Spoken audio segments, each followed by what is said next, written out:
पश्चिम महाराष्ट्र मराठवाडा पाठोपाठ नाशिक जिल्ह्यातील येवला तालुक्यामध्ये देखील मुसळधार पावसामुळे शेती पिकांचं अतोनात नुकसान झालेलं आहे।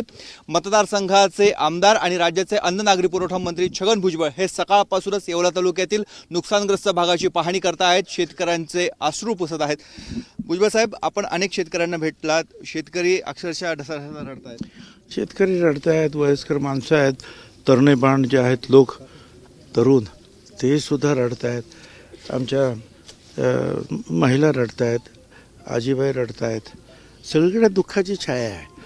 काय हे बाहेर येत आहेत रडतायत, पण घरामध्ये सुद्धा तेच चाललं आहे। ते काय की काय करायचं आता, तुमचं आमचं सगळ्यांचं काम हेच आहे की त्यांना धीर देणं आणि या संकट काळामध्ये त्यांना पूर्ण मदत करणं हे सरकारचं काम आहे, तुमचं काम आहे, जनतेचं सगळ्यांचं काम आहे। आपण सगळे मिळून या कामाला आता सुरुवात करतो आहोत, केलेली आहे।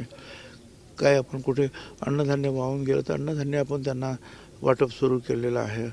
इतर जे काही पंचनामे सुरू झालेले आहेत, रोख रकमाचं सुद्धा वाटप सुरू झालेलं आहे।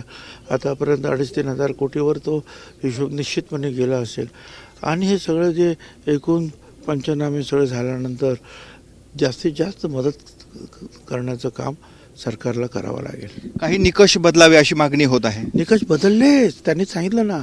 ते काय तो एक निकष होता एका दिवसामध्ये काय 65 मिलीमीटर वगैरे, हे सगळे निकष बाजूला ठेवण्यात आलेले आहेत।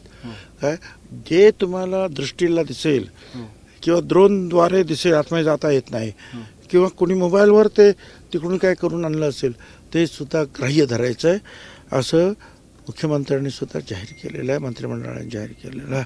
त्याच्यामुळे होईल सगळं बरोबर। केंद्र सरकारच्या समितीने महाराष्ट्रात यावं, पाहणी करावी आणि केंद्र सरकारचा निधी आपण घ्यावा अशी मागणी विरोधकांकडून होते। केंद्र सरकारचे जे आहेत, दरवर्षी दर राज्याला एक ठराविक फंड असतो, तो तर मिळणारच आपल्याला।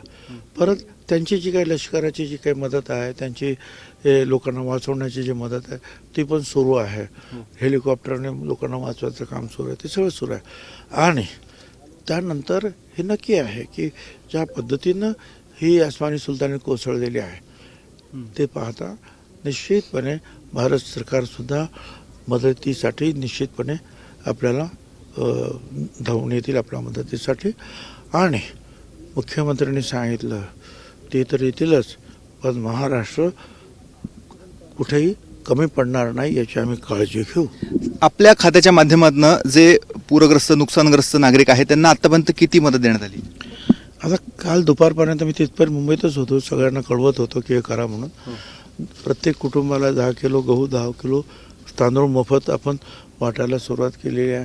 कालपर्यंत जे आहे 26 मेट्रिक टन, 26 मेट्रिक टन गहू, 26 मेट्रिक टन तांदूळ। आतापर्यंत मला वाटतं ते आणखीन 10 मेट्रिक टन, 15 मेट्रिक टन वाटून झालं असेल, कारण आता वेग आलेला आहे या वाटपाला सुद्धा। आणि सगळ्यांना सांगितलं की जिथे जिथे अशी आहे अडचणी निर्माण झालेली असेल, गोरगरिबांच्या घरामध्ये घरात पाणी शिरलं, सगळं सडून गेलं, धान्य उपयोगी राहिलं नाही, ते त्यांना मोफत धान्य द्यायचं। अजितदादा असं म्हटलेत की आता संकट आहे पण याचा कोणी गैरफायदा घेऊ नये आणि पैशाचं सोंग काही करता येणार नाही, पैसा आणायचा कुठून हा देखील राज्य सरकारसमोर प्रश्न आहे का? असं आहे की मुख्यमंत्र्यांनी सांगितलेलं आहे, महाराष्ट्रानं हा आघात काही पहिल्यांदाच सोसलेला नाही आहे। मी तर 71चा सुद्धा दुष्काळ पाहिलेला आहे, त्यावेळी मंत्री नव्हतो मी, नगरसेवक पण नव्हतो। उस्मानाबादला जे आहे तनपुरी महाराजांनी कॅम्प टाकले होते, त्यावेळी मुंबईवरून धान्य, भाजीपाला वगैरे सगळी घेऊन आम्ही गेलो होतो। तर तुमचं आमचं सगळ्यांचं कामच आहे, सरकारचं कामच आहे की इतर गोष्टी जर थोड्याशा बाजूला ठेवून आज शेतकऱ्याला उभं करणं। काय आणि शेतकरी जगला तर राज्य जगणार आहे, ते ते गेलं तर काय करणार आहे तुम्ही? डेव्हलपमेंट तर आपल्याला करायची आहे, पण डेव्हलपमेंट आजची उद्या करता येईल, पण शेतकरी एकदा जर बसला तर तो मग मात्र कठीण जाईल ह्या आपल्या सगळ्यांनाच। त्यामुळे त्याला उभं करावंच लागेल आपल्याला। शेवटचा एकनाथ शिंदे यांनी काही मदत केली होती, त्याला फोटो छापलेले होते, त्यानंतर विरोधकांकडनं म्हटलं होतं की दिखावा केला जातोय पाहणीचा देखील, काय म्हणाल आपण? असं आहे, ज्यांना जे जे जमेल त्याने ते मदत करावी। काय विरोधकांना माझं सांगणं आहे की तुम्ही पण मदत करा, तुम्ही पण तुमचे फोटो लावा, काय करायचं ते करा. काय हरकत मदत करा.